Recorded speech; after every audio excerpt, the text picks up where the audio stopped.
الغش بقى القانون الرسمي للتعليم، وانت كمدرس لو منعت الغش تبقى انت كده مجرم، وتحارب من الاهالي قبل الطلبة، لان الغش بقى بالاكراه. انا كمدرس ثانوي لما بحاول امنع الغش بطلع الاقي عربيتي مخدوشة وفرد العربية نايمة. ده اقل حاجة اتعملت فيا يعني. صاحبتي المدرسة التانية البنت كانت قامت مدرسة فرنساوي محترمة جدا ومعاها برضو ماجستير زي حالاتنا ودكتوراه، قامت اتخانقت مع المس علشان بتقول لها ممنوع الغش. مين يحمي المدرس ومين يحمي المدرسة لو منعنا الغش؟ مين يحمينا؟ الناس بقى الغش عندها فريضة ووسيلة للنجاح. زمان كانت الناس تقول لعيالها ذاكروا كويس عشان ربنا يكرمكم. دلوقتي الناس هي اللي بتفكر لعيالها ازاي تغش. المصيبة بقى ان انت لو منعت الغش في لجنة، الاهالي بره بتطلع تتخانق معاك. يعني الاهالي بره بتطلع تتخانق معانا، ده ابن عمك، ده ابن قريبك، ده ابن خالك. خاصة لو انت بتشتغل في مكان بلدك انت معروف فيه، وبتراقب طبعا في اللي هو النقل، مش الشهادات يعني اللي هو من اولى لتانية، مش شهادة زي الثانوية العامة. المصيبة الكبرى بقى بتبقى في الثانوية العامة لما بنروح نراقب بره.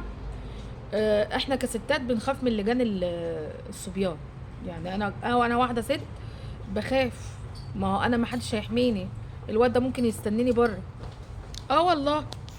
فدلوقتي الغش بقى ثقافة. احنا عايزين قانون يحمي المدرسين والمدرسات. بفرح قوي لما بكون واقعة في لجنة بنات، يعني البنات مش هيعملوا لي اي حاجة، فما فيش اي قانون يحمي المدرس. فاحنا عايزين نمنع الغش. بسبب ايه بقى؟ لان احنا لو فتحنا الغش يبقى ملوش لازمة. يا جماعة احنا بنضحك على بعض. العيال بتيجي المدرسة منظرة، واعتمادهم على الدروس بره، بيعتمدوا على الدروس بره، وبيجوا المدرسة علشان يسجلوا غياب، وبيجوا المدرسة فسحة. يعني المدرسة بالنسبة لهم فسحة. انا بحس ان احنا بنمثل وبنضحك على بعض. يعني في ايام الامتحانات التجريبية بتاعة التابلت كنت انا بحس ان انا في تمثيلية هزلية لتضييع الوقت. الامتحانات دي هزلية. العيال بتيجي لا النت يفصل، لا النت ما يوصلش، مهزلة بكل المقاييس.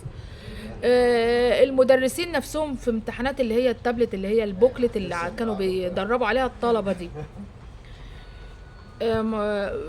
يعني كانت مشكلة كبيرة. الطالب جاي حاطط السماعة في ودنه بيغش وفي ايده الموبايل، وانت لو اتكلمتي وقلتي ده صح وده غلط، اولا ما فيش اداره مدرسه بتحميكي، خاصه الاداره الفاسده اللي انا كنت شغاله معاهم. بالعكس ده بينصر الطالب عليكي. عايزه تشتغلي ما تعرفيش تشتغلي. فاللي بوظ التعليم الاهالي والطلبه والاداره الفاشله. وانتوا دلوقتي بتحاربوا علشان تغشوا برضو. انتوا كده اللي خد على الغش هيغشك برضو لما يبقى طبيب، ولما يبقى صيدلي، ولما يبقى مدرس. فانا مش عارفة انتوا بتفكروا ازاي. انا بطالب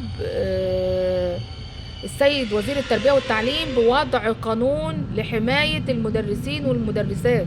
العيال بتغش بالاكراه، زمايلي بيطلعوا يعيطوا من اللجان. انا في اجازة دلوقتي بس انا بتكلم على قديمه. انا نفسي واحدة من الناس كنت بحاول امنع الغش على قد ما اقدر، وفي لجان تانية ما كنتش بقدر، يعني ما كنتش بقدر بصراحة. فالله المستعان.